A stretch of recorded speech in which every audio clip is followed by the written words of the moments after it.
मेरे प्यारे मित्रों नमस्कार, कैसे हैं आप सब? आई होप आप लोग अच्छे होंगे, मस्त होंगे और अपनी पढ़ाई जो है जिस तरीके से कर रहे होंगे। दोस्तों हम लोग आज से एक नई बुक देखेंगे, वो है बुक यूथ कंपटीशन की। कौन-सी है? यूथ कंपटीशन की सामान्य ज्ञान है दोस्तों, जो मोस्ट इम्पोर्टेंट है और देखिए ये एनसीईआरटी बेस्ड है, यानी अगर हम बात करें तो इसमें जितनी भी चीज़ें दी हुई हैं सारी जो है कैसे दी हुई हैं? तो फिगर के फॉर्म में दी हुई हैं, यानी क्वेश्चन के रूप में आपको मिलेंगी सारी चीज़ें, लेकिन बशर्ते कि ये होगा कि जैसे मान लीजिए एक गोला बना है, इसमें वेद लिखे हैं, तो वेद से रिलेटेड चारों वेद इस तरह बने होंगे, समझ में आया कि नहीं? तो ये फिगर के फॉर्म में है दोस्तों और बहुत ही अच्छी बुक है। मैंने पूरी देखी है मेरे लिए मेरे पास जो है अलग-अलग है, जैसे इतिहास की मैंने अलग ही खरीद रखी है पूरी बुक, क्योंकि मुझे नेट जेआरएफ भी देना है, पीसीएस भी देना है, तो उसके लिए मतलब थोड़ा हाई लेवल पढ़ना पड़ेगा ना, तो ये चीज़ है, तो मैंने उसके लिए रिवीजन के लिए मैंने अलग से ले ली है। लेकिन आप लोगों के लिए कोई दिक्कत नहीं है, इसमें आप लोगों के लिए सारी मतलब चीज़ें दी हुई हैं। हम जो चीज़ बताएँगे, हम जो लॉजिक आपको बताएँगे, जो ट्रिक बताएँगे, वो आपके बहुत कारगर रहेगी, ठीक? आपको बहुत मतलब फ़ायदा मिलेगा उससे, तो आप लोग ध्यान से देखिएगा सारी चीज़ें एक-एक। देखिए दोस्तों अगर हम बात करें तो इसमें इतिहास है, भारत का भी है और विश्व का छोटा-सा है, ज़्यादा नहीं इतिहास है और विश्व के इतिहास से बहुत सारे क्वेश्चन भी नहीं बनते हैं, थोड़े बहुत क्वेश्चन आ जाते हैं, 1-2 क्वेश्चन आ गए किसी एग्ज़ाम में तो आ गए, वरना नहीं आते हैं, ठीक दोस्तों? तो प्राचीन इतिहास की अगर हम बात करें, मध्यकालीन इतिहास है, फिर आधुनिक इतिहास है।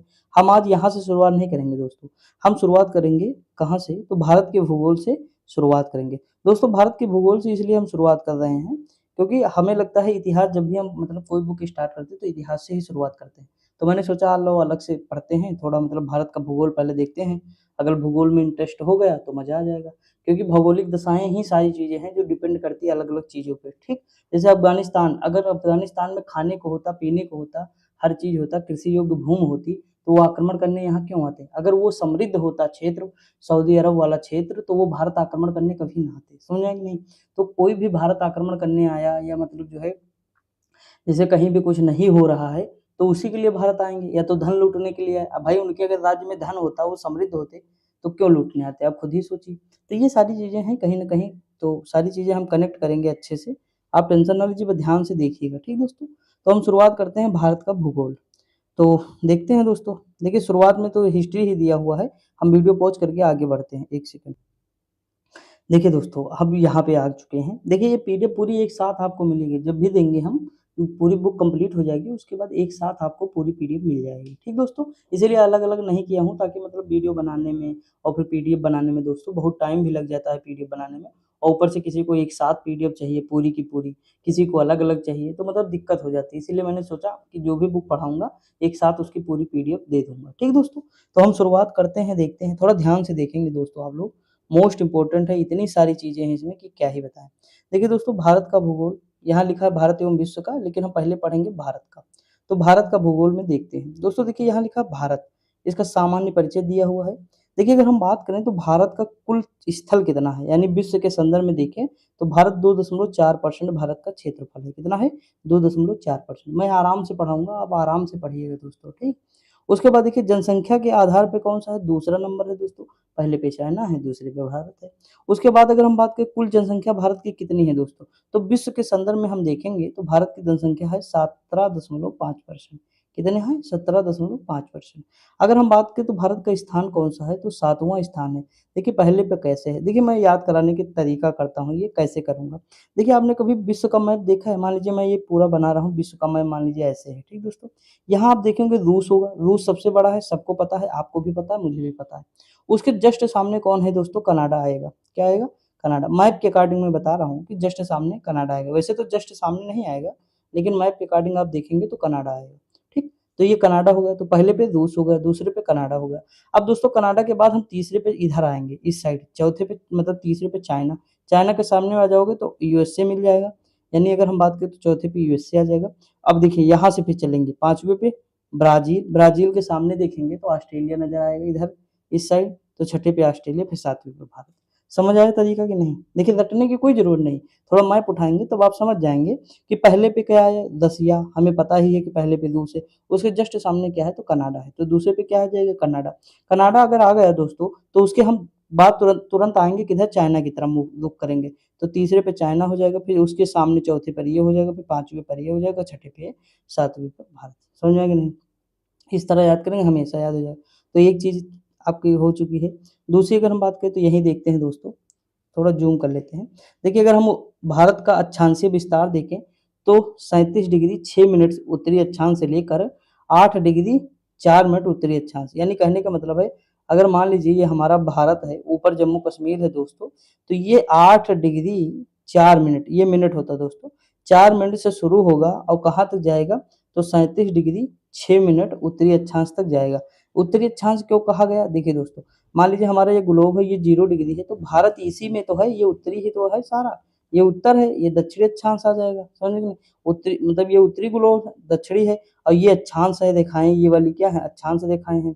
और यही जो है हमें बताती हैं दोस्तों, अगर हम बात करें, देखिए फिर से बता दे रहा हूँ, ये अगर हम बात करें तो जैसे मान लीजिए यहाँ मान लीजिए 8 डिग्री शुरू हो रहा है, 8 डिग्री 4 मिनट से 37 डिग्री मतलब इसी के बीच में है, तो ये उत्तरी अक्षांश है कि नहीं दोस्तों, आप बताइए? उत्तरी अक्षांश है ना? देखिए एक होता है देशांतर, एक होता है अक्षांश। देशांतर दिखाएँ जो ये अक्षांश दिखाए हैं, ये हमें जानते हो क्या बताती है? तापमान को बताती है हमारी, क्या बताती हैं? तापमान को। जैसे हम 0 डिग्री के पास जितना रहेंगे दोस्तों, यहाँ गर्म तापमान रहेगा, रहेगा कि नहीं? तापमान अधिक रहेगा, यानी क्षेत्र क्या रहेगा? गर्म रहेगा। लेकिन हम जैसे-जैसे हम मतलब अक्षांश रेखाओं की ओर बढ़ते जाएँगे, तो हम देखेंगे यहाँ सबसे ठंडा हो जाएगा, होगा कि नहीं दोस्तों? तो अक्षांश रेखाएँ हमें क्या बताती हैं? तो तापमान का अनुभव कराती हैं, जबकि देशांतर रेखाएँ क्या बताती हैं हमें? देशांतर रेखाएँ हमें जो है समय के बारे में बताती हैं, समझ में आया कि नहीं? तो ये दोनों याद रखें, कभी क्वेश्चन आ जाएगा एग्जाम में तो बता लेंगे आप, और आया भी है आने वाले समय में। देखिए अगर हम बात करें तो भारत का देशांतरीय विस्तार कितना है दोस्तों? देशांतरीय विस्तार का मतलब है कि जो भारत है ये, तो ये वाला क्षेत्र और अरुणाचल प्रदेश, इनके बीच में जो है ये कितना है? गुजरात और अरुणाचल प्रदेश, इसके बीच का पूछा है। तो देखिए दोस्तों, ये है 68 डिग्री 7 मिनट से 97 डिग्री 5 मिनट। ये याद कर लेंगे तो ज़्यादा बेटर होगा, पूर्वी देशांतर। ठीक दोस्तों, आगे बढ़ जाएँ। देखिए भारत का उत्तर-दक्षिणी विस्तार की अगर हम बात करें, तो भारत देखिए उत्तर से दक्षिण, यानी ये वाला भारत का पोर्शन कितना है दोस्तों? तो 32-14 है। कैसे याद करेंगे? मैंने तरीका इसका बताया था दोस्तों, देखिए, पहले 1 लिखो, फिर 2 लिखो, फिर 3 लिखो। 1, 2, 3 लिखा, उसके बाद 4 सबसे आगे लिख दो, काम खत्म। तो ये हो गया हमारा जो है क्या हो जाएगा दोस्तों, ये हमारा हो गया उत्तर-दक्षिण हो गया। अब देखिए उत्तर-दक्षिण हमारा ज़्यादा है दोस्तों, हम जानते भी हैं, क्योंकि भारत जो है लंबाई भारत की इस तरह ज़्यादा है, ठीक दोस्तों? लेकिन ये वाला क्षेत्र हमारा कम है, थोड़ा कम है ना, तो हम इसे कैसे याद करेंगे? देखिए 3 लिखिए, 3 लिखिए, 3 त्रिक 9 लिखिए, ठीक? उसके बाद कितनी बार 3 लिखे हो? 2 बार, तो 2 लिख दीजिए, काम खत्म। तो इस तरह याद कर लेंगे तो ये भी हमें याद हो जाएगा। समझ में आया कि नहीं दोस्तों? आगे बढ़ जाएँ। कर्क रेखा की अगर हम बात करें, इधर वाला भी हम देखेंगे बाद में दोस्तों, थोड़ा रुक जाइए, यहाँ देख लेते हैं थोड़ा। देखिए कर्क रेखा की अगर हम बात करें दोस्तों, कर्क रेखा ये कितना अच्छा से दोस्तों, देखिए ये मतलब ये समझ लीजिए सारी चीज़ें इसमें हैं। अगर भाई यही क्वेश्चन के रूप में होती तो कई सारे पेज होते अब तक, 2-3 पेज कंप्लीट हो चुके होते। लेकिन इसीलिए कहते हैं ये मतलब फिगर के फॉर्म में है, थोड़ा ध्यान से पढ़ेंगे तो सारे क्वेश्चन का जवाब आपको यहाँ मिल जाएगा। आप एक बार मुझसे पढ़ लीजिए, उसके बाद आपका मन होगा तो बुक खरीद लीजिएगा मार्केट से, फिर आप पढ़िएगा, ठीक? क्योंकि जो तरीका मैं बताऊँगा वो बुक में तो नहीं लिखा होगा, ना आपको वो उतना मज़ा देगा। तो तरीका मैं जो बता रहा हूँ उसे फ़ॉलो कर लीजिए, बाद में जब कभी रिवीजन करना होगा तो बुक ले लीजिएगा, नहीं तो मेरी पीडीएफ खोल करके ही रिवीजन कर लीजिएगा टेलीग्राम से, ठीक? लिंक मैं डिस्क्रिप्शन में डाल दूँगा, जॉइन कर लीजिएगा आप लोग, तो थोड़ा ध्यान से देखेंगे आप लोग। देखिए दोस्तों, अगर हम कर्क रेखा की बात करें तो जो भारत में जो 23.5 डिग्री है ना, साढ़े दे अक्षांश है कर्क रेखा, तो ये जो अक्षांश रेखा है 23.5 डिग्री दोस्तों, यही हमारी क्या है? कर्क रेखा है, ठीक? सूर्य हमेशा कर्क रेखा और मकर रेखा के बीच में ही दोस्तों रहता है। वो समझ में आया कि नहीं? अभी हम आगे देखेंगे, विश्व के भूगोल में सारी चीज़ें डिस्कस करते चलेंगे। मैं आपको बहुत सारी ट्रिक भी बताऊँगा। अब देखिए कर्क रेखा भारत के लगभग बीचों-बीच से गुजरती है कि नहीं दोस्तों, आप बताइएगा? तो देखिए यही पहला पॉइंट यहाँ लिखा हुआ कि कर्क रेखा भारत के लगभग बीचों-बीच से गुजरती है। दूसरा पॉइंट दिया है कि कर्क रेखा भारत के 8 राज्यों से गुजरती है। सॉरी दोस्तों। वो 8 राज्य हैं कौन-कौन से दोस्तों? तो देखिए अगर हम बात करें, मैंने कई बार आपको याद कराया है। देखिए दोस्तों, यहाँ पे गुजरात है। हमें यही तरीका मित्र पर गमछा झाड़ जो ट्रिक है ना, वो मैं आपको बता सकता हूँ, लेकिन वो काम नहीं करेगी दोस्तों, वो दिक्कत कर जाएगी आपकी। ठीक, कभी मतलब क्रम लगाने को आ गए तो आप ना लगा पाएँगे। तो देखिए मैप से याद करिए ना, ये गुजरात हो गया। गुजरात के बाद अगर यहाँ देखेंगे, थोड़ा राजस्थान से मिलता है इस साइड, थोड़ा राजस्थान, फिर एमपी आ जाएगा। एमपी से अलग हुआ छत्तीसगढ़, छत्तीसगढ़ के बाद झारखंड आ जाएगा, झारखंड के बाद पश्चिम बंगाल। कितने हुए दोस्तों? देखिएगा 6 हो गए, और 2 हैं इधर पूर्वी भारत के, कौन-कौन से हैं? तो त्रिपुरा है और मिज़ोरम है दोस्तों। क्या है? त्रिपुरा, मिज़ोरम। देखिए मैंने आपको बताया था कि जो हमारा कौन-सा क्षेत्र है? ये म्यांमार है, मान लीजिए। ये क्या है? म्यांमार है, ठीक? म्यांमार से कौन-कौन से क्षेत्र थे? अरुणाचल प्रदेश, नागालैंड, मणिपुर और मिज़ोरम। तो यही मिज़ोरम है दोस्तों, और इसी के पास है इधर त्रिपुरा। तो यही 2 इधर सीमा बना रहे हैं, ठीक? देखिए मैप का कोई भी चीज़ आप पढ़िए दोस्तों, अगर मैप से करना सीख गए ना, तो आधी प्रॉब्लम तो आपकी वहीं सॉल्व हो जाएगी। समझे कि नहीं? हिस्ट्री पढ़िए, जब हिस्ट्री में कोई क्षेत्र आए, जैसे अंग जनपद आ गया पढ़ रहे हैं आप, या मतलब कोई भी उस तरह का क्षेत्र पढ़ रहे हैं, जैसे चोल है, पन पन पांड्य है, चेदी है, ये सारे मतलब कुछ भी पढ़ें, तो तुरंत एक फिगर ड्रॉ करें और यहाँ मतलब फिगर बना लें कि राष्ट्रकूट इधर थे, तो इधर पांड्य थे, इधर पांड्य मदुरई में पांड्य थे, चोल चेर अपना मतलब इस तरह बना लीजिए मगध अंग, तो आपको मतलब माइंड में आपको बहुत लंबे समय तक रहेगा। जैसे मैं अभी हिस्ट्री रिवीजन कर रहा था दोस्तों, तो मैंने क्या किया, पूरा पाषाण काल, मध्य पाषाण काल, नव पाषाण काल, जितने भी स्थल थे उनके अलग अलग बना लिए, मतलब हर मैप बनाया, अलग अलग लिख लिया कि इस स्थान से ये मिला, इस स्थान जैसे मध्य पाषाण काल से आदमगढ़, बागोर, ये सारी चीजें मिली, तो मैंने वहां मतलब तुरंत ड्रा किया, और ड्रा करने के बाद दोस्तों क्या होगा, वो लंबे समय तक हमारे माइंड में बना रहेगा। कभी भी एग्जाम में क्वेश्चन आया कि निम्नलिखित में से कौन सा पाषाण काल से संबंधित नहीं है या मध्य पाषाण काल से संबंधित है, तो हम आराम से चूज कर लेंगे। समझ आया कि नहीं? तो ये सारी चीजें हैं, तो मैप से पढ़िए दोस्तों आप लोग। अब हम इधर बढ़ते हैं दोस्तों। देखिए ये हम ऊपर वाला देख ही चुके थे। अब देखिए दोस्तों, भारत के अगर हम दूरस्थ बिंदु की बात करें, तो सबसे ऊपर में लद्दाख में कौन है, इंदिरा कौल है। अगर पूर्व में किविथु है दोस्तों, अरुणाचल प्रदेश, सूरज सबसे पहले अरुणाचल प्रदेश में होता है भारत में। और पश्चिम में कौन है, गौर माता है, कहाँ है, गुजरात में। और दक्षिण में है इंदिरा पॉइंट, ग्रेट निकोबार द्वीप में। तो ये लगभग आपको पता होगा। ठीक दोस्तों, अब हम आगे बढ़ते हैं। यहाँ देखिए दोस्तों, भारत के बारे में कुछ चीजें और दी हुई। भारत का क्षेत्रफल कितना है, 32,87,263 वर्ग किलोमीटर। दोस्तों ये मैं आज ही सुबह मतलब ऐसे बैठा था, तो मैंने सोचा आज मतलब भारत का इतिहास, अगर भारत का भूगोल अगर पढ़ाना है, तो क्षेत्रफल तो पढ़ाना ही पड़ेगा। दोस्तों देखिए कैसे याद करेंगे, 32,87,263 वर्ग किलोमीटर। आप ऐसे ही 32,87,263 वर्ग किलोमीटर कई बार बोलिए, 2-3 बार लिखिए, काम हो जाएगा। ये मैंने 9th में याद किया था दोस्तों, मेरे एक टीचर थे पढ़ा रहे थे, तो मैं रट लिया था वहीं, तो ये वहीं से मुझे याद है आज तक। समझ में कि नहीं? तो जब आप कोई चीज़ पढ़ेंगे बार-बार, तो याद हो जाएगी आराम से। और इसकी अवस्थिति पूछे तो भारत एशिया में है, एशिया महाद्वीप का हिस्सा है, बिल्कुल सही है। उत्तरी गोलार्ध में पड़ता है, अक्षांश के अनुसार उत्तरी गोलार्ध में बात करते हैं। और पूर्वी गोलार्ध में देशांतर के अनुसार, देखिए कैसे मैं बताऊँ, देशांतर एक रेखा है दोस्तों, मान लीजिए ग्लोब है, तो 0 डिग्री जाएगी देशांतर, तो ये क्या हो जाएगा, इसका पूर्व हो जाएगा देशांतर का। ठीक, ये क्या हो जाएगा, पश्चिम हो जाएगा। तो भारत इधर ही तो है दोस्तों, भारत है कि नहीं, तो ये पूर्व है ना, देशांतर के अनुसार क्या है, पूर्वी गोलार्ध में है। लेकिन अक्षांश के अकॉर्डिंग बात करें, तो दक्षिणी गोलार्ध में है, मतलब सॉरी उत्तरी गोलार्ध में है। समझ रहे कि नहीं? और इसकी आकृति कैसी है, तो चतुष्कोणीय है, इस तरह है कि नहीं भारत दोस्तों, इस तरह। कभी आप देखेंगे मैं भी इस तरह बताता हूँ, जब स्थायी बंदोबस्त व्यवस्था बता रहा था, 5 मिनट की वीडियो थी, तो उसमें इस तरह मैंने बताया था। और आज दोस्तों मैं बताऊंगा, एक छोटी सा टॉपिक रहेगा, संप्रदाय उनके संस्थापक, जैसे विशिष्ट द्वैतावाद और अद्वैतवाद, द्वैताद्वैतवाद, द्वैतवाद, ये सारी चीजें मैं ट्रिक से बताऊंगा, जीवन में कभी नहीं भूलेंगे। शाम को वीडियो उसकी आएगी 5 बजे का, 5 नहीं 7 बजे आएगी लगभग, तो वो देखेंगे आप लोग, बहुत मजा आएगा आपको। 5 मिनट की वीडियो रहेगी, लेकिन सब रट जाएगा, ये मैं दावा करता हूँ। ठीक, तो ये सारी चीजें हैं। बाकी अगर हम बात करें तो भारत की समय सीमा रेखा की बात करें, तो स्थलीय सीमा रेखा कितनी है भारत की, तो 15,200 किलोमीटर है। अगर समुद्री तट की तो 75 जो है 16 है, 75,6 किलोमीटर है। देखिए ऐसे नॉर्मल याद कर लीजिए, 75-16 क्या याद करना है, 75-16। ठीक दोस्तों, तो ऐसे याद कर लीजिए, और ये याद कर लीजिए 15,200 किलोमीटर है स्थलीय सीमा। ठीक, अब हम बात करें, ये देख ही चुके हैं, यहाँ देखते हैं ग्रीन मा। देखिए दोस्तों, ये ना सोचिएगा कि मैं कोई चीज़ छोड़ूंगा, कोई नहीं, सारी चीज़ें बताऊंगा। बस ये फिगर के फॉर्म में है ना, तो मुझे मतलब लेकर चलना पड़ेगा। जो पहले बताने लायक है वो पहले डिस्कस करूंगा, जो बाद में बताने लायक वो बाद में डिस्कस करूंगा। पर पूरा बिना डिस्कस किए मैं आगे नहीं बढ़ूंगा दोस्तों। ठीक, हम आराम से पढ़ेंगे, कोई हड़बड़ी नहीं दोस्तों। मैं 2 वीडियो आपको डेली दूंगा, लॉन्ग वीडियो, शॉर्ट 1 वीडियो दूंगा जो बोर्ड की होगी हमारी, बाकी लॉन्ग दूंगा। शॉर्ट में क्या रहेगी, ट्रिक रहेगी, लॉन्ग में क्या रहेगी, ट्रिक भी रहेगी, कॉन्सेप्ट भी रहेगा, फैक्ट भी रहेगा, सब कुछ रहेगा। ठीक, तो शुरुआत करते हैं। देखिए दोस्तों, जो मैं बुक पढ़ा रहा था 25,000 क्वेश्चन की जीएस पॉइंटर, उसमें केवल अब हमारा इन्वायरमेंट बचा है। उसकी वीडियो कल मिल जाएगी आप लोगों को, या फिर हो सकता है आज ही मिल जाए शाम तक। तो कोशिश करेंगे कि आज मिल जाए, नहीं तो कल पक्का मिल जाएगी, फिर काम हमारा वो बुक पूरी तरह से कंप्लीट हो जाएगी। मैं उसमें केमिस्ट्री नहीं पढ़ा था, ये मैंने पहले ही बताया कि मैं केमिस्ट्री नहीं पढ़ाऊंगा, बाकी सारी चीजें डिस्कस कर लेंगे। ठीक, तो वो बुक भी कंप्लीट हो जाएगी, पढ़ लीजिएगा आप लोग, और ये बुक भी पढ़ लीजिएगा। मन होगा पहले ये पढ़ के फिर वो पढ़िएगा, वो पढ़ लीजिएगा फिर ये पढ़िएगा।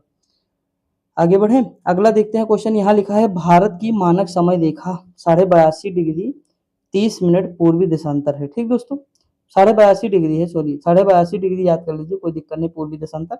अगर हम बात करें दोस्तों, ये ग्रीन मार्च समय से 5.5 घंटे आगे है। आप अगर आपको पता नहीं पेट दिए थे कि नहीं, आप पेट में ये क्वेश्चन आया हुआ है दोस्तों, एसएससी में क्वेश्चन आया हुआ है, पीसीएस में क्वेश्चन आया हुआ है, हर एग्जाम में क्वेश्चन आ चुका है यार। बस आप पढ़िए थोड़ा ध्यान से, और लगभग सब बच्चों को पता भी होगा, जो 1 साल से तैयारी कर रहा होगा उसे तो 100% पता होगा। अगर हम बात करें ये किन-किन राज्यों से गुजरती है, तो देखिए कर्क रेखा वाला अलग है, उसे ज़रूर याद रखिएगा। देखिए दोस्तों, अगर मतलब क्रम लगाने के लिए आए तो जो मैंने तरीका बताया वो याद कर लीजिएगा, और नहीं तो मित्र पे गमछा झार वाली ट्रिक आपकी काम कर जाएगी। अगर निम्नलिखित में से कौन-सा नहीं, तो मित्र पर गमछा झार याद कर लीजिएगा, वनडे में काम हो जाएगा, ठीक? मित्र पर गमछा झार। लेकिन यहाँ क्या है, ये पूछा है कि ग्रीन माध्य रेखा कहाँ-कहाँ से गुजरती है, यानी मानक समय रेखा। तो देखिए दोस्तों, अगर हम भारत को ऐसे बना दें, ऐसे सिंपल समझिएगा कि मैंने बना दिया भारत को चतुष्कोणीय, तो देखिए सबसे ऊपर यूपी है हमारा, यूपी के जस्ट नीचे है मध्य प्रदेश, और मध्य प्रदेश से अलग हो छत्तीसगढ़, तो थोड़ा हिस्सा छत्तीसगढ़ में भी पड़ता है, ठीक? उसके बाद देखेंगे उड़ीसा पड़ता है, उड़ीसा के बाद इधर जो है क्या पड़ता है, आंध्र प्रदेश। देखिए मैं बनाने जा रहा हूँ, फिगर ही बना दूँ थोड़ा। इधर देखिए मान लीजिए यूपी है, यूपी बाद एमपी है, एमपी के बाद छत्तीसगढ़ यहाँ पड़ जाएगा, फिर उड़ीसा पड़ जाएगा दोस्तों। ये मतलब सीधी ही है, समझ रहे हैं कि नहीं? और यहाँ जो है पड़ जाएगा क्या, तो हमारा पड़ जाएगा आंध्र प्रदेश। भारत की जो भौगोलिक दशा है ना, वो थोड़ा उस तरह बनी ही है, तो इसीलिए थोड़े-थोड़े राज्य निकले हैं या अंदर हैं, तो इस तरह तो 5 राज्य हैं, ये याद रखेंगे आप। ठीक दोस्तों, मैंने तरीका बता दिया, ऊपर से नीचे याद कर लीजिएगा। आगे अगर हम बात करें तो भारत और अरुणाचल प्रदेश के समय सीमा में 2 घंटे का अंतर है। मैंने पहले बताया कि अरुणाचल प्रदेश में जल्दी सूर्य होता है और भारत में मतलब सूर्योदय होता है और भारत में बाद में होता है, तो इन दोनों के बीच में 2 घंटे का अंतर है। ठीक दोस्तों? अगर हम बात करें उत्तर पूर्व मिर्जा से गुजरती है, उत्तर प्रदेश में जो मिर्जापुर से गुजरती है, कहीं-कहीं आपको नैनी प्रयागराज भी लिखा होगा, वो भी सही है दोस्तों, ठीक? ये सबसे ज़्यादा बेटर है, नैनी प्रयागराज से गुजरती है। आगे अगर हम बात करें तो भारत के पड़ोसी देश व उनसे लगे राज्य, अभी ये छोड़ देते हैं क्योंकि इसमें पहले हम यही देख लेते, ये तो देख चुके हैं ना, तो यही शुरुआत करते हैं। यहाँ लिखा भारत के पड़ोसी देश व उनसे लगे भारतीय राज्य व केंद्र शासित प्रदेश। देखिए दोस्तों, चाइना की अगर हम बात करें तो पहला है हमारा पड़ोसी चाइना। इसकी सीमा सबसे ज़्यादा है, 3488 है। याद करना हो कर लीजिए, कोई ज़रूरत नहीं है कि डेट या हम ये याद करें। दूसरा है दोस्तों कि कौन-कौन से इससे राज्य सीमा बनाते हैं। अगर हम भारत का मैप बनाएँ थोड़ा एक बार ऊपर का दोस्तों, तो सिंपल देख लीजिए कि मैं ऐसे बना रहा हूँ, समझाने के लिए केवल बना रहा हूँ। ठीक दोस्तों, देखिए मान लीजिए बना दिया। आप देखेंगे यहाँ लद्दाख से सीमा लगती है कि नहीं? लगती है भैया। उसके बाद हिमाचल प्रदेश से, ये भी लगती है। उत्तराखंड से, ये भी लगती है। उसके बाद अगर हम बात करें उत्तराखंड हो ही गया, फिर यहाँ कहीं नहीं लगेगी, नेपाल आ जाएगा हमारा, ठीक? यूपी और बिहार नेपाल हो जाएगा। फिर ये देखेंगे सिक्किम से लगती है। तो देखिए लद्दाख हो गया, हिमाचल प्रदेश, उत्तराखंड, सिक्किम हो जाएगा। सिक्किम के बाद अरुणाचल प्रदेश। तो कितने हुए दोस्तों? 1, 2, 3, 4, 5, यानी 4 राज्य से और 1 यूटी से। सीमा किसकी लगती है? चाइना की। ध्यान से समझ लीजिएगा, आराम से इसीलिए पढ़ा रहा हूँ क्योंकि कुछ बच्चों की शिकायत रहती है, सर आप बड़ी तेज़ पढ़ाते हैं। दोस्तों सच बताएँ ना, तो मेरी स्पीड बहुत है पढ़ाने की। अगर मैं 1 घंटे में मैं चाहूँ ना, तो कम से कम 500 क्वेश्चन करा सकता हूँ, और कहीं सामने हूँ आपके बोर्ड के तो पता नहीं कितने करा दूँ दोस्तों। लेकिन बशर्ते कि मतलब मैं जानता हूँ कि गलत बात है, ये इतनी स्पीड में नहीं चलना चाहिए। लेकिन मेरी भी मजबूरी रहती है, कभी रिवीजन कराना होता है, कभी क्या, तो मैं स्पीड पकड़ता हूँ। लेकिन अभी हम कोई दिक्कत नहीं, तो हम आराम से पढ़ेंगे। देखिए पाकिस्तान है दूसरा, दूसरे पे क्या है? पाकिस्तान। तो सबसे ज़्यादा सीमा किसकी लगती है? चाइना की, दूसरे पे पाकिस्तान। देखिए पाकिस्तान से पूछे कि कितने राज्यों से सीमा लगती है, तो राज्य तो दोस्तों कितने हैं? देखिए 1, 2, 3, यानी 3 राज्य से सीमा लगती है और 2 यूटी से लगती है। यूटी में कौन-कौन से हैं? तो जम्मू कश्मीर और लद्दाख है, आपको पता ही होगा। मान लीजिए पाकिस्तान का मैप बना रहे हैं, इस तरह समझिए। तो ये गुजरात हो गया, गुजरात के बाद राजस्थान, फिर पंजाब हो जाएगा यहाँ पे, और फिर जम्मू कश्मीर और इधर लद्दाख आ जाएगा, थोड़ा-सा छू लेगा, ठीक? तो ये हो गया हमारा। आगे अगर हम बात करें बांग्लादेश, बांग्लादेश से कौन-कौन से हैं? पश्चिम बंगाल है, असम है, मेघालय है, त्रिपुरा है, मिज़ोरम है। सबसे ज़्यादा सीमा किससे लगाता है? तो बांग्लादेश से। सबसे ज़्यादा सीमा किससे लगाता है दोस्तों? बांग्लादेश से, फिर चाइना से, फिर पाकिस्तान। बस 3 याद रखिएगा, बाकी छोड़ दीजिएगा। पहले पे कौन है? बांग्लादेश। बचपन में बीए किया, आप देखे नहीं बचपन में, देखिए हिंदी लिख दें, बचपन में एमबीए शायद होता, हाँ एमबीए है, एमबीए किया है। देखिए दोस्तों, बी से बांग्लादेश, चा से चाइना, पी से पाकिस्तान, ने से नेपाल, फिर में का कोई मतलब नहीं, यम से म्यांमार, बी से भूटान, और इधर ए से अफगानिस्तान, तो यही आएगा। तो जल्दी जल्दी देखते हैं ये वाला। बांग्लादेश से पश्चिम बंगाल है, असम है, मेघालय है, त्रिपुरा है, मिजोरम है दोस्तों। देखिए मैं बांग्लादेश को अब बना दूं क्योंकि हो सकता है पूछ ले दोस्तों, क्योंकि वहाँ पे जानते हो माहौल मचा हुआ है। ये मान लीजिए बांग्लादेश बना, तो सीधी सी बात है, आप देख रहे हैं पश्चिम बंगाल से तो सीमा लगेगा ही, क्योंकि उसी से अलग होकर बना है बांग्लादेश दोस्तों। आपने कभी सोचा कि पश्चिम बंगाल को पश्चिम बंगाल क्यों कहते हैं दोस्तों? क्योंकि पहले बांग्लादेश और पश्चिम बंगाल ये सब एक था दोस्तों। तो ये पूर्वी बंगाल था पश्चिम बंगाल, और ये पश्चिमी बंगाल था, जो आज का पश्चिम बंगाल है वो पश्चिम बंगाल था, और जो बांग्लादेश है वो पूर्वी बंगाल था दोस्तों। तब जब अलग हुआ तो ये पूर्वी बंगाल बन गया बांग्लादेश, तो बच गया क्या? पश्चिम बांग्लादेश, सॉरी पश्चिम बंगाल, ठीक? तो वो पश्चिम बंगाल हो गया। समझ में कि नहीं? तो इसीलिए उसे पश्चिम बंगाल कहते हैं। तो इसमें देखिए कौन-कौन से हैं, तो जैसा मतलब इधर इस साइड जो सीमा लगा रहा है, वो लगा रहा पश्चिम बंगाल, ऊपर असम लगाता है, असम के जस्ट बगल में मेघालय ये लगाता है, फिर इधर आप बता देखेंगे त्रिपुरा लगाता है, फिर लास्ट में मिजोरम लगाता है। तो 4 ये हो गए, 1 ये 5 हो गया। नेपाल की बात करें तो उत्तराखंड है, उत्तर प्रदेश, बिहार, पश्चिम बंगाल, सिक्किम हो जाएगा। म्यांमार की बात करें तो म्यांमार तो भैया याद कर लीजिएगा, पीसीएस में कई बार पूछा है और कहो भी एग्जाम में पूछ लेगा। अरुणाचल प्रदेश, नागालैंड, मणिपुर, मिजोरम। अरुणाचल प्रदेश, नागालैंड, मणिपुर, मिजोरम मैंने कई बार याद कराया है दोस्तों, कोई लिमिट नहीं बताने की। जैसे कुमार गौरव सर नहीं एक चीज को 1000 बार बताते हैं, वैसे भी मैं बताता हूँ, क्योंकि दिमाग में रहे आपके वो इम्पोर्टेंट है। क्योंकि पढ़ाने को तो कोई भी फैक्ट देकर चला जाएगा 1000, 2000, 10,000, लेकिन वो माइंड में कितना आपके रहेगा ये इम्पोर्टेंट है ना दोस्तों। देखिए ये आगे हम देखते हैं भूटान। भूटान में क्या है, सिक्किम है, पश्चिम बंगाल है, असम है, अरुणाचल प्रदेश है। अफगानिस्तान की केवल है 106 किलोमीटर की लंबाई लद्दाख से लगती है। अब हम कुछ चीजें यहाँ देख लेते हैं। लिखा भारत की सबसे लंबी स्थलीय सीमा बांग्लादेश के साथ तथा सबसे छोटी सीमा अफगानिस्तान के साथ देख चुके हैं। भारत के स्थलीय सीमा से लगे देशों की संख्या कितनी, 7 है दोस्तों। बचपन में 4 है, एमबीए में 3 है, तो 3 और कितना हो गए, 7 हो गए। ठीक दोस्तों, आगे हम बात करें, देखिए सीमा देखा, रेड क्लिफ सीमा देखा, भारत और पाकिस्तान के बीच में है। मैकमोहन देखा, भारत और चाइना के बीच में है। डोरंड देखा, भारत और पाकिस्तान अफगानिस्तान के बीच है। ठीक, डोरंड अफगानिस्तान के बीच, मैकमोहन भारत और चाइना के बीच, रेड क्लिफ भारत एवं पाकिस्तान के बीच। आगे बढ़ जाएं, अगला है दक्षिण में समुद्र पार भारत के 2 पड़ोसी देश हैं, एक श्रीलंका एक मालदीव है। क्या है, एक श्रीलंका एक मालदीव है। भारत एवं श्रीलंका के बीच स्थित पाक जल संधि में मन्नार की खाड़ी एवं बांग्लादेश की खाड़ी में स्थित है। बिल्कुल सही बात है, याद रखना है, मोस्ट इंपोर्टेंट है दोस्तों। अब हम देखते हैं थोड़ा भौतिक स्वरूप दोस्तों। लिखा है भारत का भौतिक स्वरूप की बात करें। देखिए दोस्तों, भारत के भौतिक स्वरूप में विभाजन जो हुआ है ये टोटल 6 हुआ है। कैसे, देखिए पहला हुआ उत्तर व उत्तर पूर्व पर्वतीय क्षेत्र, यानी अगर हम भारत को बनाए दोस्तों, थोड़ा समझिएगा, मैं भारत को ऐसे नॉर्मल डिजाइन कर दे रहा हूँ, समझने के लिए केवल कर दे रहा हूँ। ठीक, मतलब इस तरह नहीं बनता, इससे बहुत अच्छा है, मैं बना भी लेता हूँ थोड़ा, लेकिन मैं ऐसे बता रहा हूँ क्योंकि मेरे पास स्पेस कम है ना। देखिए उत्तर एवं उत्तर पूर्व पहाड़ी, तो यानी उत्तर पूर्व ये हो गया दोस्तों, और ये उत्तर ये होगा, तो ये क्षेत्र हो जाएगा हमारा पूरा। दूसरा कह रहा द्वीप समूह, तो सीधी सी बात है, जो यहाँ अंडमान निकोबार द्वीप समूह होंगे, जो लक्षद्वीप समूह होंगे, वो हो जाएगा। उत्तरी मैदान, तो इसके नीचे है उत्तर का मैदान, उत्तरी मैदान हो जाएगा। प्रायद्वीपीय पठार, तो ये प्रायद्वीपीय पठार हो जाएगा। अगर भारतीय मरुस्थल, तो मरुस्थल वाला ये क्षेत्र हो जाएगा। तटीय मैदान, यानी ये सारा तटीय मैदान हो जाएगा। ठीक, और द्वीप तो बता ही चुका हूँ, तो 6 में हम बांट सकते हैं। किसमें किसमें, पहला है उत्तर व उत्तरी पूर्व पर्वतीय क्षेत्र, फिर उत्तर का मैदान आ जाएगा, फिर प्रायद्वीपीय पठार आ जाएगा, फिर जो है भारतीय मरुस्थल आ जाएगा, फिर तटीय मैदान आ जाएगा, फिर द्वीपीय समूह। दोस्तों एक चीज मैं आपको बता दूं कि जो हम अगर आपसे कोई पूछे दक्षिण भारत कौन सा है और दक्कन कौन सा है, दक्कन का और दक्षिण भारत, तो दोस्तों देखिए ये इतना जो क्षेत्र है ना, ये दक्षिण भारत है। क्या है, ये दक्षिण भारत है दोस्तों। और महाराष्ट्र कर्नाटका वाला जो क्षेत्र है, महाराष्ट्र का और एमपी का भी कुछ क्षेत्र आ जाता है दोस्तों इसमें, और कर्नाटक का भी कुछ क्षेत्र आ जाता है। ये दक्कन का पठार है। क्या है, दक्कन का, ये वाला दक्कन वाला क्षेत्र है, दक्कन का क्षेत्र है। और ये प्रायद्वीपीय भारत का क्षेत्र है। बहुत कम लोगों को पता होगा कि मतलब दक्षिण भारत का क्षेत्र ये कौन सा है, वो सब मान लेते होंगे लगभग।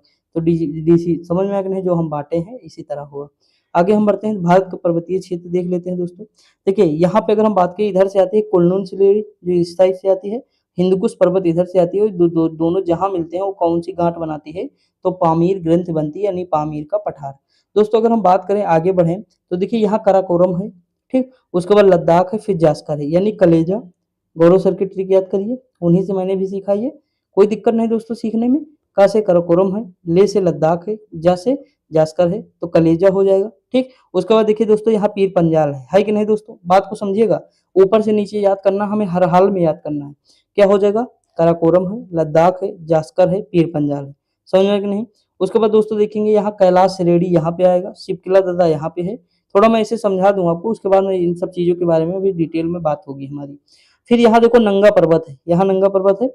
जो जिला दादा आपको दिख रहा है यहाँ पे हो जाएगा। ठीक, ये ब्यास नदी है, ये बारालाचला है, कौन सा है, बारालाचला, जहां से चेनाब नदी प्रवेश करती है। शिवकिला से सिंधु नदी पर, सॉरी सतलज नदी प्रवेश करती है।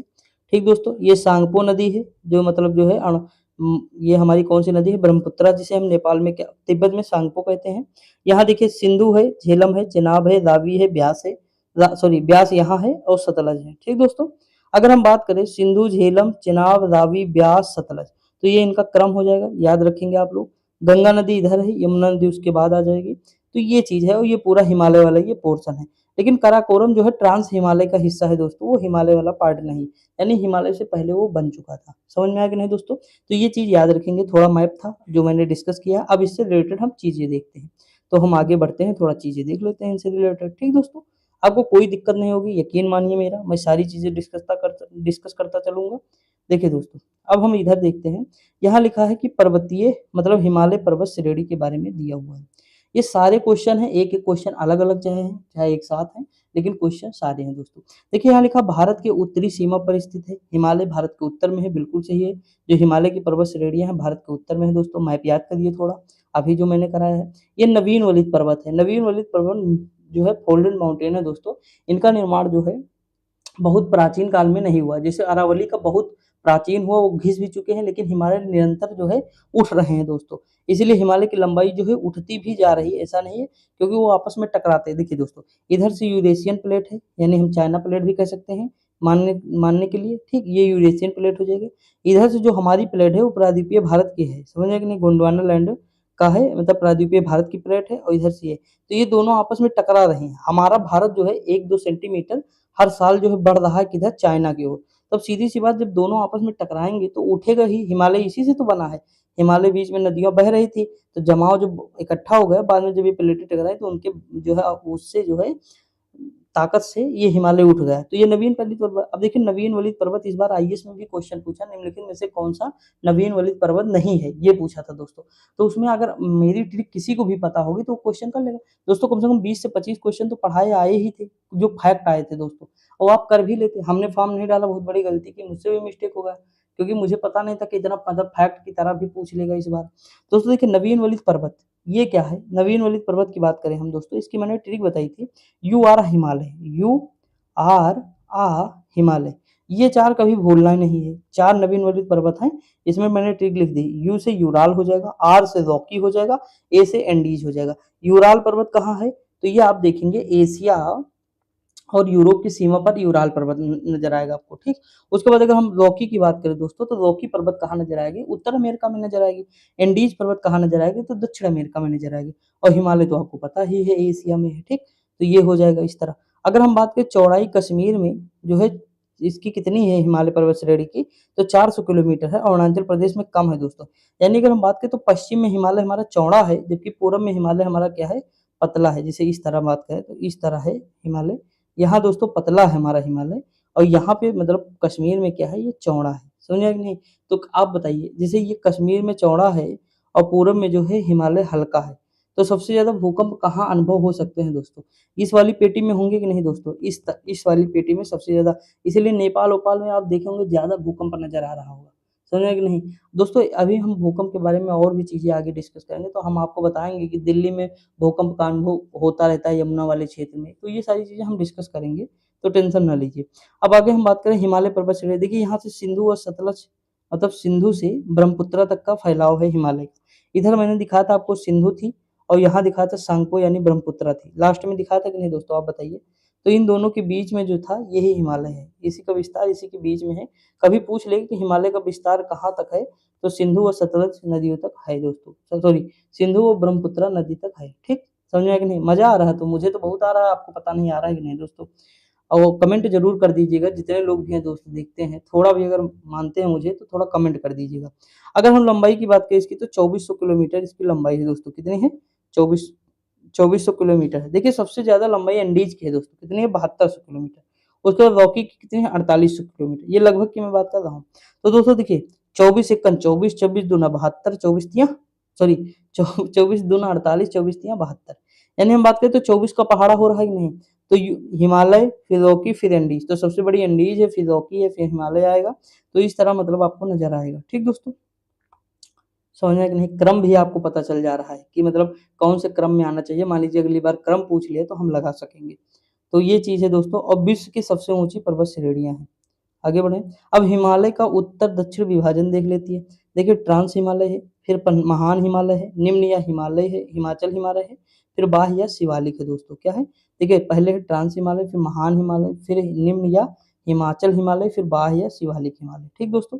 अब हम देखते हैं दोस्तों ट्रांस हिमालय या तिब्बत हिमालय, इसमें कौन-कौन से क्या-क्या चीज़ें दी हुई हैं। देखिए पर्वत श्रेणी है, इसमें मैंने आपको अभी बताया था कलेजा, काराकोरम, लद्दाख, जास्कर, ये 3 श्रेणियाँ किसमें आती हैं? ट्रांस हिमालय में आती है, याद कर लीजिएगा। हिमालय की सबसे प्राचीन श्रेणी है, हिमालय बनने से पहले बन चुकी थी दोस्तों। अगर हम बात करें इनका विस्तार दोस्तों तो पश्चिम से पूर्व में है, यानी इस तरफ इनका विस्तार है पश्चिम से पूर्व। इनकी टोटल मतलब जो है अगर किलोमीटर की बात करें तो 1000 किलोमीटर है दोस्तों। चौड़ाई कितनी है? तो इनकी 40 किलोमीटर केवल चौड़ाई है। ये जो चौड़ाई है कितनी है? 40 किलोमीटर है दोस्तों, और ये लंबाई टोटल कितनी है? 1000 किलोमीटर। ठीक दोस्तों, जब भी आप पढ़ें तो जैसे मैं फिगर बना रहा हूँ छोटा-मोटा रफ करते रहिए आप, समझ आई नहीं? बहुत मज़ा आएगा आपको, यकीन मानिए। उसकी अगर हम बात करें तो सिंधु नदी का उद्गम कैलाश के उत्तरी ढाल से है। सिंधु नदी का उद्गम कहाँ है? कैलाश के उत्तरी ढाल से है। अगर हम आगे बात करें तो भारत की सबसे तथा सॉरी विश्व की दूसरी तथा भारत की सबसे ऊँची चोटी केटू जो है, गॉडविन ऑस्टिन जो है, यहीं पे है, ट्रांस हिमालय का ही हिस्सा है दोस्तों। ये कितनी है? तो 8611 मीटर है दोस्तों। ठीक, याद रखेंगे? याद रहेगा? ठीक दोस्तों। आगे बढ़ जाएँ, ट्रांस हिमालय हो गया। अब महान हिमालय के बारे में देखते हैं। सबसे अधिक सतत श्रृंखला है दोस्तों। प्रमुख चोटियाँ कौन-सी हैं? माउंट एवरेस्ट है जो नेपाल में है दोस्तों। पूछा गया क्वेश्चन है कि माउंट एवरेस्ट कहाँ स्थित है? नेपाल में है, भारत में। बहुत लोग तो भारत ही लगाएँगे, लेकिन नहीं दोस्तों, नेपाल में है, ठीक। नेपाल में स्थित विश्व की सर्वोच्च चोटी है। इसकी लंबाई कितनी है? मतलब इसकी जो है ऊँचाई कितनी है? तो 8,848.86 मीटर है। कंचनजंगा दोस्तों, इसके बाद कंचनजंगा आएगी, जो ये कहाँ स्थित है? तो ये सिक्किम में स्थित है, ठीक। आगे बढ़ें, देखिए हिमालय का विस्तार देख लीजिए, 2400 किलोमीटर, मैंने लंबाई इसकी बताई ही थी। लंबाई कितनी है? 2400 किलोमीटर। चौड़ाई कितनी है? तो 25 किलोमीटर। कितनी है? काराकोरम की कितनी है? 1000 है दोस्तों, मतलब लंबाई, और 40 किलोमीटर चौड़ाई है, ठीक। उससे कम है दोस्तों। अगर हम बात करें तो इनका क्रोड किससे बना है? ग्रेनाइट से निर्मित है दोस्तों, क्रोड, ठीक। उसके बाद औसत इनकी ऊंचाई कितनी है? औसत ऊंचाई 6000 किलोमीटर है दोस्तों। हिमालय पे कभी बर्फ नहीं खत्म होती, इसका रीजन मैं बता दूं, क्योंकि जब 4000 किलोमीटर से ऊपर जाकर बादल बारिश करते हैं, औसत की बात कर रहा हूँ, तो वो बर्फ के रूप में बारिश करते हैं। और हिमालय की ऊंचाई कितनी है? तो 6000। तो सीधी सी बात, वहां जितनी भी बारिश होगी हिमालय पर, वो किसके रूप में होगी? बर्फ के रूप में। तो जब बर्फ के रूप में हिमालय में बारिश होगी तो बर्फ कैसे कम होगी? बर्फ हुई, ठीक, फिर सूर्य का प्रकाश आया, पानी हुआ, फिर नदी में पानी गया, नदी से फिर गया समुद्र में, समुद्र में फिर भाप बना, भाप बन के, तो यही सब चक्र चला करता है। हम आगे देखेंगे अब जैसे जैसे आएगा बारिश का वो। देखिए उसके बाद लघु हिमालय या मध्य हिमालय या फिर हिमाचल हिमालय, ये क्या है? निर्माण अत्यधिक संपीड़ित एवं परिवर्तित शैलों से होता है। ऊंचाई दोस्तों इंपॉर्टेंट नहीं, औसत चौड़ाई भी इतनी इंपॉर्टेंट नहीं है, ना पढ़िए, छोड़ दीजिए। फर्जी के मतलब वो नहीं रखना है माइंड में, ठीक। अगर हम बात करें प्रमुख पर्वत श्रेणियां कौन कौन सी इसमें श्रृंखलाएं, तो पीर पंजाल है जो सबसे लंबी श्रृंखला, धौलाधर है, महाभारत है, ठीक। तो याद रखेंगे। पहाड़ी नगरों के लिए प्रसिद्ध है दोस्तों, ये पहाड़ी क्षेत्र है, हम लोग घूमने भी जाते हैं। देखा प्रमुख घाटियां कौन है? जैसे कश्मीर है, कुल्लू घाटी है हिमाचल प्रदेश में, कांगड़ा घाटी है हिमाचल प्रदेश। ऐसे ही पूछ लेता कि कुल्लू घाटी कहाँ है? हिमाचल प्रदेश। कांगड़ा घाटी कहाँ है? हिमाचल प्रदेश। तो याद रखिएगा, ठीक दोस्तों। आगे बढ़ जाएं। अगर हम बात करें बाह्य या शिवालिक हिमालय के बारे में दोस्तों, ये नदियों द्वारा लाए गए अवसादों से निर्मित होता है, ठीक। जो सेडिमेंटरी रॉक है ना, उसी से निर्मित होता है। ऊंचाई याद करना हो कर लीजिए, 900 से 1100 मीटर, इंपॉर्टेंट इतनी नहीं है। चौड़ाई इसकी 10 से 50 किलोमीटर के बीच में रहती है। अगर हम बात करें तो हिमालय की सबसे बाह्य श्रृंखला है दोस्तों ये। उसके बाद देखिए इसके प्रसिद्ध जो दून है वो कौन है? देहरादून, कोटली दून, पाटली दून, तो ये इसके दून हो जाएंगे। अगर हम बात करें दून जो है हिमालय मतलब लघु हिमालय एवं शिवालिक हिमालय के बीच स्थित लंबोत घाटी है दोस्तों, ठीक। अब देख लेते हैं थोड़ा यहाँ पे और चीजें देख लेते हैं, पूर्वी भारत के बारे में देख लेते हैं। देखिए पूर्वी भारत, देखिए हम अब क्या देखे हैं, उत्तरी भारत तो देख चुके हैं, मतलब हिमालय वाला पोर्शन हमने देख लिया पूरा, ठीक।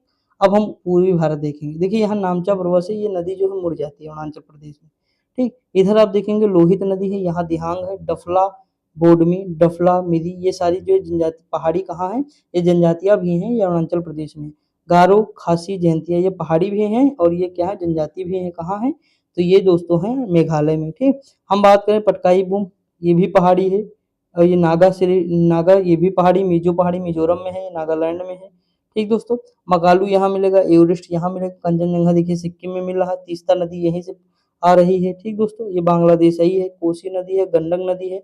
गंडक नदी जो है भारत जो है किसकी सीमा बनाती है? तो भारत सॉरी यूपी और बिहार की सीमा बनाती है गंडक नदी। कोसी को क्या कहते हैं? तो बिहार का शोक कहते हैं दोस्तों, ठीक। तो ये पश्चिम बंगाल हो जाएगा। तो सारी चीजें यहाँ पे आप देख लीजिए थोड़ा सा, हम इसके आगे फिर क्वेश्चन करते हैं। देखिए भारत का प्रादेशिक पश्चिम से पूर्व विभाजन की बात करें तो वर्गीकरण, देखिए पहले पंजाब हिमालय, फिर कुमायूं हिमालय, फिर नेपाल हिमालय, फिर असम हिमालय।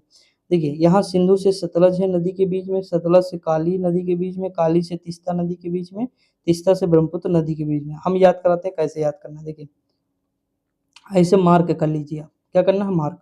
यहाँ देखिए आपको पता होगा कि सिंधु नदी सबसे इधर है और इसी का तंत्र सिंधु नदी जो है यहाँ लास्ट में सिंधु नदी अभी देखी थी, इसका तंत्र इसी का तंत्र है दोस्तों, तो लास्ट में आएगी सतलज नदी। ठीक, ये नदी याद रहेगा तो काम हो जाएगा। ये सतलज हो गया, सतलज के बाद आ जाएगा काली, क्या आ जाएगा काली, काली के बाद आ जाएगा तीस्ता, अभी जो हमने सिक्किम में देखा काली नेपाल से निकलती है, तीस्ता के बाद लास्ट में ब्रह्मपुत्र आ जाएगी। ठीक, इधर देखिए हम शुरू कहाँ से किए थे, हिमालय कहाँ से विस्तार है, सिंधु नदी से लेकर ब्रह्मपुत्र तक है कि नहीं दोस्तों, आप बताइए है, तो वही तो विस्तार हम यहाँ बना रहे हैं ना, बस बीच में जो नदियों का रिवीजन हुआ है वो हमें देखना है। तो देखिए सिंधु और सतलज के बीच में कौन सा है, पंजाब है कि नहीं दोस्तों, बसा हुआ है पंजाब, तो पंजाब हिमालय हो जाएगा। अगर हम बात करें तो कुमायूं कौन सा क्षेत्र पता है, कुमायूं वाला जो क्षेत्र है वो उत्तराखंड वाला क्षेत्र हो जाएगा। तो सतलज से लेकर और काली नदी तक इनके बीच में कुमायूं हिमालय हो जाएगा, होगा कि नहीं दोस्तों। काली से तीस्ता के बीच में क्या आ जाएगा, नेपाल आ जाएगा, तो नेपाल हिमालय हो जाएगा। और नेपाल से ब्रह्मपुत्र के बीच में असम आ जाएगा, तो असम हिमालय हो जाएगा। तो पंजाब हिमालय, कुमायूं हिमालय और उसके बाद नेपाल हिमालय, फिर असम हिमालय। याद हुआ कि नहीं दोस्तों, आप बताइए।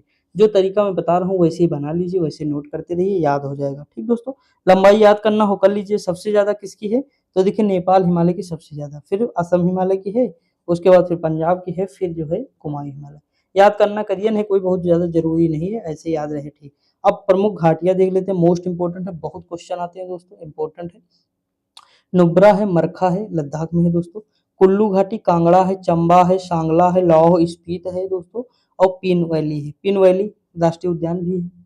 कहाँ, हिमाचल, हिमाचल क्या करती है, पिन चुभा देती है और उनका माहौल बन जाता है दोस्तों, माहौल से लाहौल। ठीक, वो किसकी बेटी है, तो कल्लू या कुल्लू की बेटी है, तो कुल्लू हो जाएगा। वो भांगड़ा पे डांस भी करती है, तो कांगड़ा हो जाएगा। ठीक, ऐसे ही दोस्तों याद कर लीजिए, देखिए 3 4 5 तो याद ही हो गए ना आपको, तो थोड़ा मतलब डिलीट करना पड़ेगा, याद कर लीजिएगा। नेलांग है, फूलों की घाटी, तो हमें पता है कि फूलों की घाटी उत्तराखंड है, नेलांग भी हो जाएगा। थुआंग, थुआंग कहाँ का है, सॉरी युथांग, युथांग कहाँ का, सिक्किम का है, नाम से ही पता। नेवरा जो है पश्चिम बंगाल व दार्जिलिंग का है। ठीक, बंगले में क्या है, नेवरा नहीं नेवला है, क्या है, नेवला है मान लीजिए, तो नेवला से याद कर लिए नेवरा, और ये कहाँ है, बंगले में है, यानी बंगाल हो जाएगा। ठीक दोस्तों, याद हुआ, आगे बढ़ जाएं। ठीक, बढ़ते हैं, देखते हैं। मोस्ट इंपोर्टेंट है सब। शांत घाटी तो पता ही होगा, बताने की जरूरत नहीं, केरल में, क्यों, क्योंकि यहाँ पे बहुत ज्यादा साइलेंट वैली है, मतलब साइलेंट वैली इसे कहते हैं शांत घाटी को। यहाँ सदाबहार वन बहुत अधिक मात्रा में दोस्तों, तो वो बहुत मतलब शांत रहती है। अगला है जुकू, जुकू कहाँ है, नागालैंड में है दोस्तों। ठीक, अगला है कि चुम्बी, चुम्बी कहाँ है, तो सिक्किम में है, भारत भूटान व चाइना का मिलन बिंदु है दोस्तों, वहीं पे स्थित है। अगला बराक, बराक कहाँ है, असम में है। और अराकू कहाँ है, विशाखापट्टनम। ये मोस्ट इंपोर्टेंट, सबसे हटके यही है दोस्तों, समझिएगा बात को, सबसे हटके कौन सी है, अराकू है और विशाखापट्टनम है, याद रखेंगे। आगे हम बढ़े तो भारत के प्रमुख हिमनद की बात कर लेते हैं। हिमाचल में कौन से हैं, बड़ा सिगरी है, छोटा सिगरी, सोना पानी, ये ज्यादा इंपॉर्टेंट है, सोना पानी। उत्तराखंड में गंगोत्री, यमुनोत्री, मिलान, पिंडारी, बताने की जरूरत नहीं, ऐसे पता है। लद्दाख में सियाचिन है, भारत का सबसे बड़ा है। और सिक्किम में जेमू है, ये याद कर लीजिए, सिक्किम में क्या है, जेमू है। अगर हम बात करें तो भारत के प्रमुख दर्रे देख लेते हैं दोस्तों। काराकोरम है, खारदुंगला है, जोजिला है, चांगला है। ला मतलब दर्रा होता है दोस्तों, क्या होता है, दर्रा। ये कहाँ है, लद्दाख में है, कहाँ है दोस्तों, लद्दाख में। पीर पंजाल, बनिहार, बुर्जिल, ये जम्मू कश्मीर में है। पीर पंजाल, बनिहार, बुर्जिल। दोस्तों देखिए बार बार आपको जो है इसकी, देखिए इसे ट्रिक से क्या ही याद करेंगे, क्योंकि कभी अलग पूछ लेगा तो सारी की तो बना पाना बड़ा वो हो जाएगा।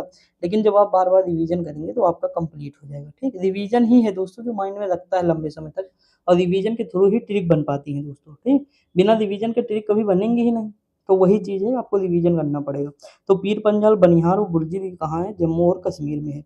अगर हम बात करें दोस्तों तो सिपकिला, बाड़ा लाचला और रोहतांग व यांगजी दीवान व डिफसा, ये कहाँ है, तो हिमाचल प्रदेश में। माना, नीति, लिपुलेख व मुल्लिंग कहाँ है, मुल्लिंगला, ये उत्तराखंड में है दोस्तों। नाथुला, जलिपला, ये कहाँ है, सिक्किम में है, यानी नाथुराम जलेबीला, मैंने याद करा था, जलिपला हो जाएगा। माना, नीति, लिपुलेख, मुलिंग, ये सब उत्तराखंड के हैं दोस्तों। देखिए बोमडीला, डिफू, सेला, यांगयाफ व पांगसाड़, ये कहाँ है, अरुणाचल प्रदेश में है। ठीक, अगला है तुजू, तुजू दर्रा मणिपुर में है, कहाँ है, मणिपुर में तुजू दर्रा। थाल घाट, भोर घाट ये महाराष्ट्र में है, पश्चिम घाट में। और पाल घाट कहाँ है, केरल के पश्चिमी घाट में। तो इतने दर्रे तो कम से कम याद ही होने चाहिए भारत के, क्योंकि मोस्ट इंपोर्टेंट दर्रे हैं दोस्तों, क्वेश्चन यहीं से बनेंगे दर्रों से रिलेटेड। भारत का उत्तरी मैदान की अगर हम बात करें दोस्तों, देखिए ये किससे बना है, तो नदियों द्वारा लाए गए जलोढ़ निक्षेप के द्वारा। यानी जो गंगा यमुना नदी है, गंगा जी और यमुना जी जो है उनके जो निक्षेप आए हैं बहुत सारे, और भारत में बहुत सारी नदियां उत्तर भारत में हिमालय से ही निकली है दोस्तों, तो उनके निक्षेपों से ही उत्तर भारत का जो मैदान है वो बना है। ठीक दोस्तों, अगर हम बात करें जलोढ़ निक्षेप की अधिकतम जो गहराई कितनी है, तो 1000 से 2000 मीटर के बीच में है, या हम सिंपल 1000 से 2000 किलोमीटर भी कह सकते हैं। अगर हम बात करें विस्तार कितना है, तो 7 लाख वर्ग किलोमीटर क्षेत्रफल पर है। इसका जो है लंबाई लगभग कितनी है, तो 3200 किलोमीटर है। चौड़ाई कितनी है, तो 15 मतलब 150 से 300। ये सब कभी ज़्यादा इंपॉर्टेंट नहीं दोस्तों, ठीक। अत्यधिक उपजाऊ है, ये सबको पता है। उत्तर से दक्षिण विभाजन की बात करें, तो पहले भाभर आएगा जहाँ नदियाँ विलुप्त हो जाती हैं, जहाँ नदियाँ प्रकट होती हैं वो तराई आएगा, जहाँ निक्षेप होता है और जलोढ़ मिट्टी होती है वो मतलब सॉरी जहाँ निक्षेप होगा और उर्वरक मिट्टी होगी वो हमारा जलोढ़ मैदान है, ठीक। एलोवियल सोल जिसे कहते हैं। आगे हम बढ़े, अब देख लेते हैं, देखिए भाभर क्षेत्र कौन सा है, तो भाभर में कृषि कहाँ होगी, नदियां विलुप्त हो गई हैं, नदियां नीचे बह रहे हैं, कंकड़ पत्थर है, तो कृषि नहीं होगी। ये शिवालिक के दक्षिणी ढाल का है, शिवालिक के जस्ट नीचे का भाग क्या है, तो भाभर है दोस्तों। यहाँ नदियां विलुप्त हो जाती है, लिखा है ना, कभी कभी नदियां विलुप्त हो जाती हैं। नदियों द्वारा लाए गए गुटका निक्षेपों से निर्मित है। ये 10 से मतलब 8 से 10 किलोमीटर चौड़ी पट्टी है। अगर हम तराई की बात करें, तो जंगली तथा एवं वन्य प्राणी क्षेत्र है, बहुत ज़्यादा मात्रा में रहते हैं। भाभर के दक्षिण में है, यानी भाभर पहले आएगा, फिर तराई वाला क्षेत्र आ जाएगा दोस्तों, ठीक। और इसका मतलब ये चौड़ाई याद करना जरूर नहीं। नम और दमदल है, दलदल वाला क्षेत्र है, यानी हम बात करें तो नेपाल का जो तराई एरिया है, यूपी का तराई एरिया, यानी नेपाल से जो सटा है, तो वो कौन सा है, यही तराई वाला क्षेत्र है दोस्तों।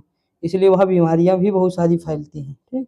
अगर हम बात करें भाभर में विलुप्त नदियां जो है हो गई थी, भाभर में जो विलुप्त नदियां वो प्रकट हो जाती है, कहाँ, तराई वाले क्षेत्र में।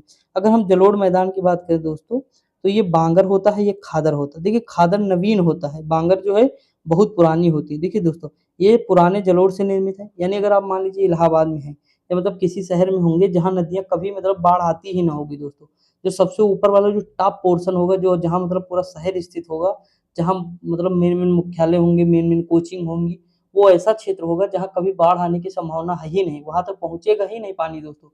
पृथ्वी न पलट जाए वो अलग मैटर है, लेकिन कभी मतलब ऐसे नॉर्मल पहुंच ही नहीं सकता। तो कौन सी हो जाएगी, वो बांगर मृदा है वहाँ की, कौन सी है, बांगर है दोस्तों, क्योंकि वो नदी से बहुत दूर है, वहाँ कभी मतलब बाढ़ जाएगी नहीं। लिखा ना, बाढ़ वाले मैदान से दूर स्थित है, बाढ़ जाएगी नहीं। पुरानी जलोढ़ से निर्मित, पहले जाती थी लेकिन अब नहीं जाती है, समझा कि नहीं।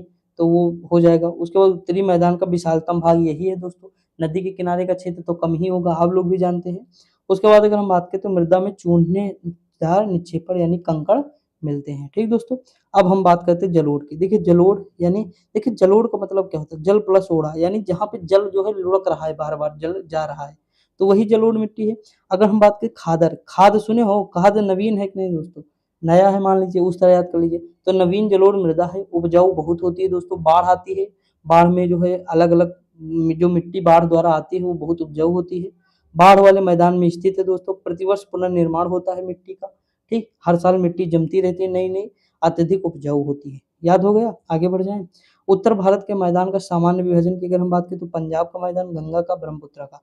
निर्माण की हम बात करें, तो पंजाब का निर्माण कौन सी, सिंधु व उसकी सहायक नदी, यानी सिंधु, सिंधु झेलम चेनाब रावी ब्यास सतलज हो जाएगा। गंगा का मैदान, गंगा है उसकी सहायक नदियां, जैसे गंगा में कौन सी है, रामगंगा है, ठीक। उसके बाद कौन सी है, रामगंगा।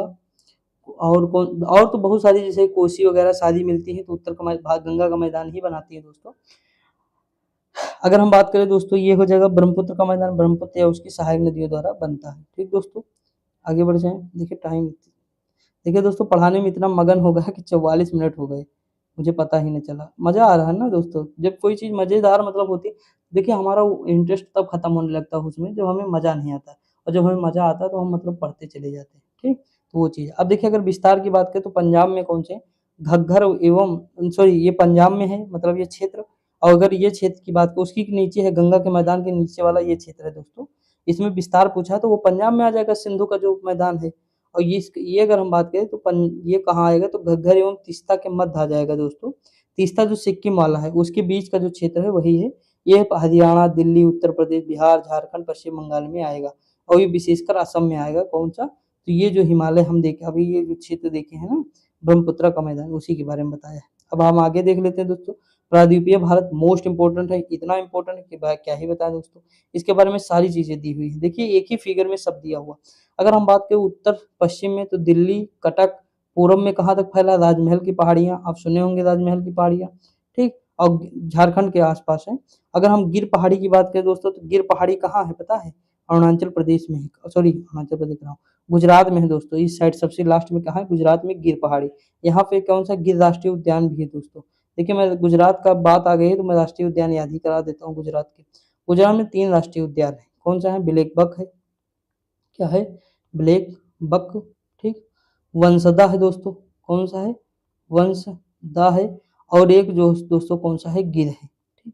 मान लीजिए कोई इंसान गिर गया, क्या हुआ? गिर गया, वो गुजर जाएगा, उसके मतलब जो है वंश का दा हो जाएगा, यानी दा इंड हो जाएगा, ठीक। उसके घर में सब ब्लैक ब्लैक हो जाएगा, तो ब्लैक बक। तो इस तरह याद कर लीजिएगा, काम हो जाएगा।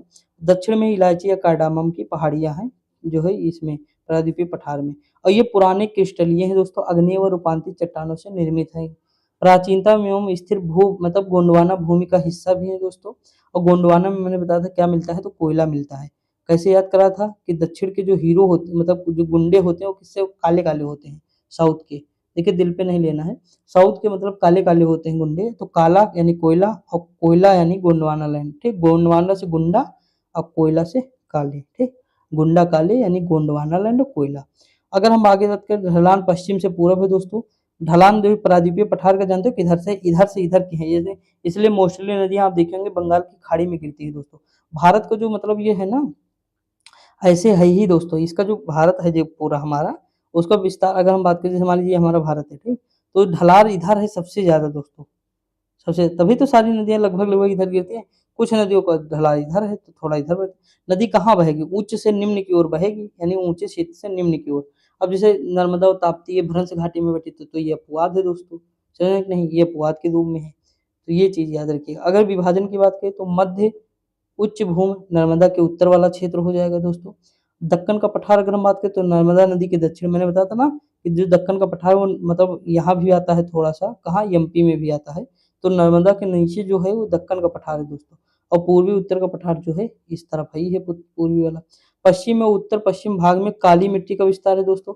पश्चिम में अगर हम बात करें वो उत्तर पश्चिम यानी इस साइड, तो ये काली मिट्टी का हो जाएगा विस्तार। अनेक पठारों एवं पहाड़ियों से निर्मित है दोस्तों। उसके बाद त्रिकोणीय जो है आकृति है, भाई त्रिकोणीय ही तो है। देखिए ये आकृति कैसी है? त्रिकोणीय ही तो है प्रायद्वीपीय पठार का। और इसका मतलब ऊंचाई कितनी है? तो 600 से 90 मीटर ऊंचाई है। काली मिट्टी, अगर हम मालवा के पठार की बात करें तो यहाँ कौन सी काली मिट्टी है? अरावली, पश्चिम में अरावली है, पूर्व में बुंदेलखंड है दोस्तों। समग्र ढाल उत्तर की ओर है और लावा प्रवाह से निर्मित है दोस्तों। देखिए मालवा पठार जो है इसका प्रवाह किधर है? तो उत्तर की ओर यानी उत्तर प्रदेश की ओर है। तभी जैसे झेलम, सॉरी झेलम की बात कर रहा हूँ। यमुना की सहायक नदी कौन है? चंबल, सिंध, बेतवा, केन, टोन, सोन, ये सारी मतलब सॉरी चंबल, सिंध, बेतवा, केन, केवल ये 4 हैं। फिर सोन गंगा में मिलेगी, टोन्स गंगा में मिलेगी, ये सारी चीजें हैं। तो ये वाली जो नदियां हैं ये किधर बह रही है? उत्तर की ओर ही बह रही, मालवा से निकलती है पठार से।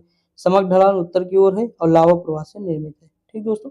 देखिए मैं एक एक चीज बताते चल रहा हूँ आपको, ये ना लगे कि बुक ही पढ़ा रहा हूँ, नहीं दोस्तों, वो तो लिखा है, केवल मेरे पास टाइम नहीं लिखने का, ना बोर्ड है डिजिटल जहाँ मैं आपको चीजें बता सकूँ। बाकी चीजें मेरी ही हैं, बस लगेगा आपको बुक है। उसके बाद अगर हम बात करें दोस्तों, ये बिंद में मतलब दक्षिण में बिंद श्रेणी है, ठीक दोस्तों। आगे देख लेते हैं, एक पेज और हम देख लेते हैं, मध्य उच्च भूभाग की बात कर लेते हैं।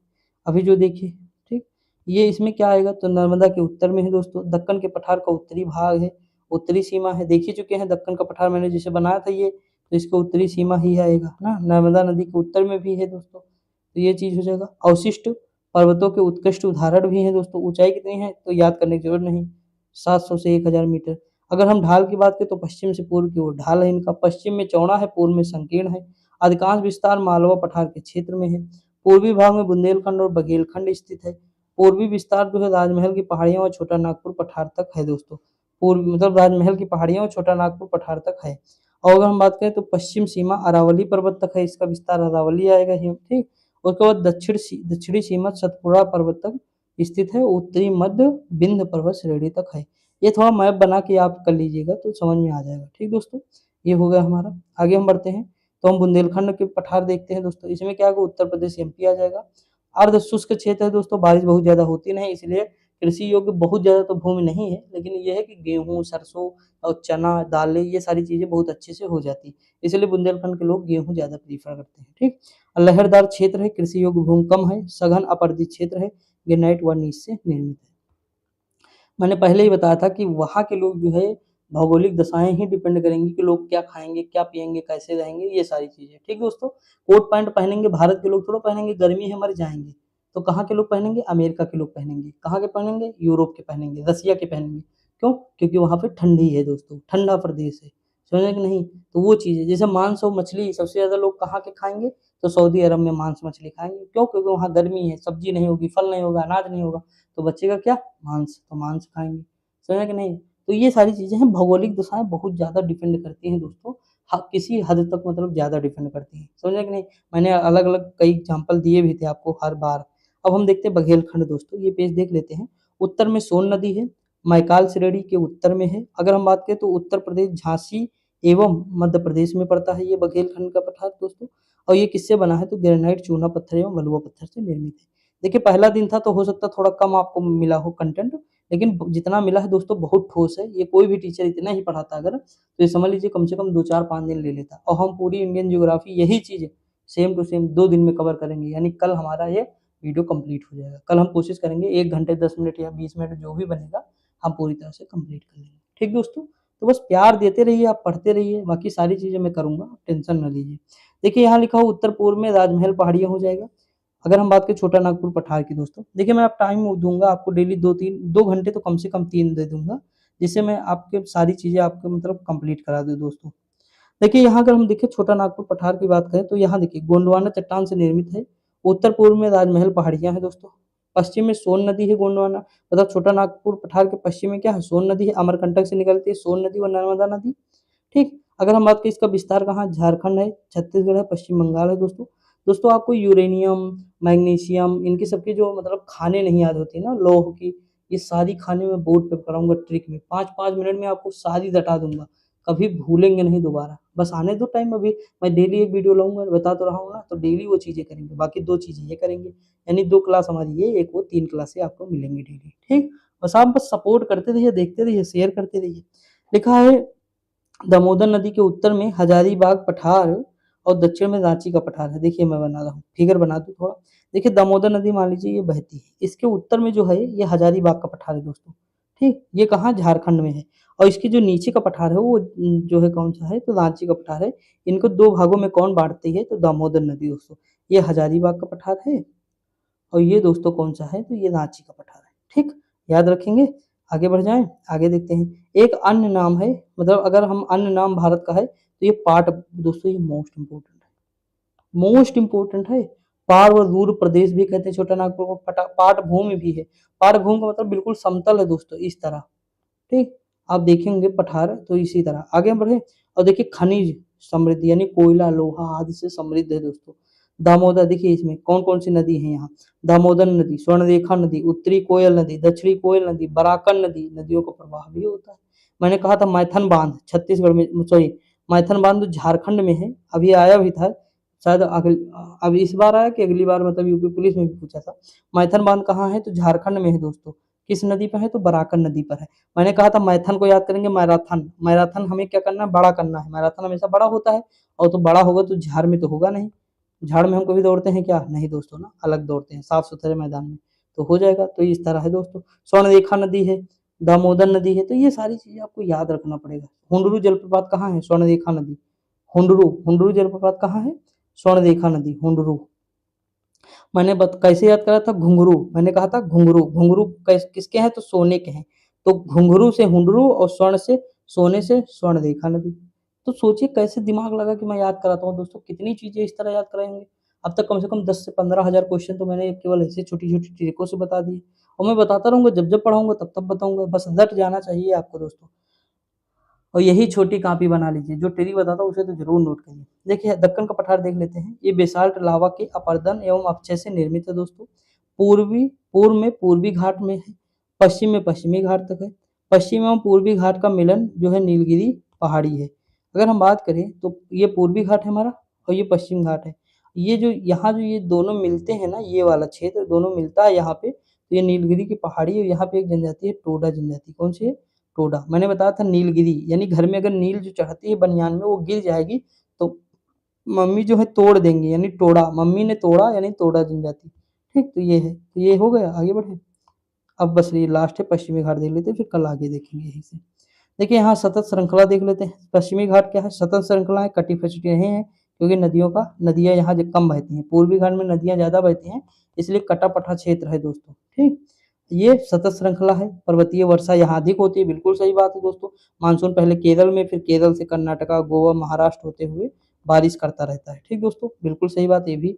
अगर हम बात करें अन्य, इसका अन्य नाम क्या है? सह्याद्री है। दक्कन के पठार के पश्चिम में है, बिल्कुल सही बात है। दक्कन का पठार यहाँ है तो इसके पश्चिम में ही है दोस्तों। ठीक, फिगर से समझिएगा थोड़ा। औसत ऊंचाई 1500 मीटर है, पूर्वी घाट से अपेक्षा अधिक है। बिल्कुल सही बात दोस्तों। ढलान जब इधर है तो अब बताइए ये ऊंचा होगा तभी तो ये नीचा होगा। अगर ये नीचा नहीं होगा तो नदियां इधर क्यों बहेंगी? तो ये तो लॉजिक का है, कॉमन सेंस का सवाल है। तो ये बिल्कुल सही बात है दोस्तों। अगर हम बात करें दक्षिण में अधिक ऊंचा है, बिल्कुल सही है। इसकी सबसे ऊंची चोटी अनाईमुडी है दोस्तों, या अनाईमलई भी कहते हैं हम।